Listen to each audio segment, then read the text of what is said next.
Hey, what's going on YouTube? We're on to review number 160, and today we're playing Burai Fighter. Now, I'd never actually heard of this game before I played it, so when I gave it a go on the Nintendo, I was actually pleasantly surprised how decent it was. It's a pretty good corridor shooter, and I did enjoy the time I had with it. One thing that stood out like a sore thumb for me is how you change directions when you're shooting. Basically, when you're shooting, if you hold the button down, it'll fire in the direction that you're shooting, and you won't be able to change directions until you let go of the button and point your gun basically in a different direction and then fire again. Which is kind of a good idea, but it really feels weird to control a game that way. Because it feels like you have to stop shooting and move every time you want to change where you're shooting. I'm sure it's something I could get used to. It bothered me enough that I had to dock it points because it was just very weird to get used to. But as for the game itself, there's lots of power-ups you can pick up to basically change how you play the game weapon-wise. It's not a super long game, so you don't need to worry about any kind of passwords or saving.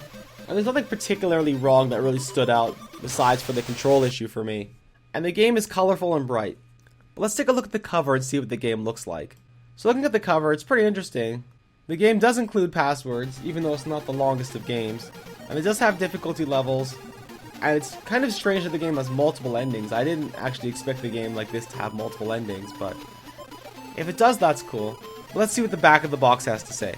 Burai Fighter. Defeat the Burai using massive weaponry. In a remote corner of the galaxy, there lives a race of super brains known as the Burai. For thousands of years, their vast mental capabilities have been focused upon one goal: conquest of the universe. To accomplish this, they've created huge armies of robo-mutants, bizarre creatures, half robot, half living flesh. With their 7 manufacturing bases producing thousands of robot mutants each day, the Burai armies will soon overrun the galaxy unless you can stop them.